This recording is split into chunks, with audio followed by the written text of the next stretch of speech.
अस्सलाम वालेकुम जी। ਰਮਜ਼ਾਨ ਸ਼ਰੀਫ ਦਾ ਮਹੀਨਾ ਚੱਲ ਰਿਹਾ ਤੇ ਅਸੀਂ ਰਾਸ਼ਨ ਪਿੰਡ ਵੀ ਵੰਡਿਆ ਤੇ ਹੁਣ ਉਹਨਾਂ ਘਰਾਂ ਵਿੱਚ ਅਸੀਂ ਦੇਣ ਦੀ ਕੋਸ਼ਿਸ਼ ਕਰੀਦੀ ਆ ਕਿ ਜਿਹੜੇ ਬਿਲਕੁਲ ਸੱਚੀ ਮੁੱਚੀ ਹੱਕਦਾਰ ਆ।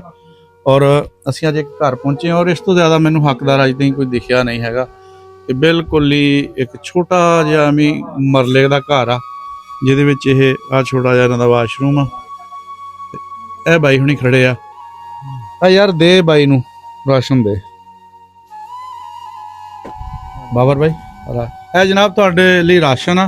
ਹਾਂਜੀ ਰਮਜ਼ਾਨ ਪੈਕੇਜ ਆ ਠੀਕ ਹੈ ਤੇ ਜਿਨ੍ਹਾਂ ਨੇ ਭੇਜਿਆ ਉਹਨਾਂ ਨੂੰ ਦੁਆ ਦੇ ਦਿਓ। ਕੰਮ ਕਰੇ ਅੱਲਾਹ ਪਾਕ ਉਹਨਾਂ ਦੀ ਜ਼ਿੰਦਗੀ ਕਰੇ ਅੱਲਾਹ ਪਾਕ ਤੰਦਰੁਸਤ। ਹਾਂ ਤੇ ਬਈ ਇਹ ਕੀ ਕਿੱਦਾਂ ਗੁਜ਼ਾਰੇ ਹੁੰਦੇ ਆ? ਬਹੁਤਾ ਹੀ ਕੰਮ ਜਿਹੜਾ ਨਾ ਬਾਜੀ ਆ ਮਿਹਨਤ ਮਜ਼ਦੂਰੀ ਕਰਦੇ ਜੀ ਦੋ ਜਣੇ। ਅੱਛਾ ਤੇ ਦੋ ਜਣੇ ਬੱਚੀ ਤੁਮਰਾ ਦੀ- ਹਾਂਜੀ ਮੈਂ ਆਪ ਬਿਮਾਰ ਹਾਂ, ਮੈਂ ਹਾਰਟ ਦਾ ਮਰੀਜ਼ ਹਾਂ। ਦਿਲ ਦਾ ਮਸਲਾ ਹੈ? ਹਾਂਜੀ ਅੱਛਾ ਤੇ ਬੱਚੀ ਜਵਾਨ ਆ ਤੇ ਉਹਦੀ ਸ਼ਾਦੀ ਕਰਨੀ ਹੈ। ਤੁਹਾਡੀ ਬੱਚੀ ਜਵਾਨ ਆ? ਹਾਂਜੀ ਅੱਛਾ ਤੇ ਘਰ ਦੀ ਐਡੀ ਹੈਸੀਅਤ ਨਹੀਂ ਹੈਗੀ ਕਿ ਜਿਹੜਾ ਮੈਂ ਸ਼ਾਦੀ ਕਰ ਸਕਾਂ। ਹਾਂ ਹਾਂ ਮਿਹਨਤ ਮਜ਼ਦੂਰੀ ਨਾਲ ਕਰਦਾ ਚੋਲਾ ਹੀ ਚੱਲਦਾ। ਅੱਛਾ ਤੇ ਇਸ ਕਰਕੇ ਬੱਚੀ ਜਿਹੜੀ ਨਾ ਆਪਣੇ ਉਠਾ ਕੇ ਮੈਂ ਆਪਣੇ ਫਰਜ਼ਾਂ ਦਾ ਪੂਰੀ ਕਰਾਂ ਤੇ ਸਾਰੇ ਭਰਾਵਾਂ ਦੇ ਤਾਵਾਂ ਨਾਲ ਇਹ ਕੰਮ ਹੋਣਾ ਤੇ ਕਿ ਤਾਂ ਕਿ ਮੈਂ ਕੋ 5-10 ਬੰਦਿਆਂ ਦੀ ਰੋਟੀ ਦੇ ਸਕਾਂ।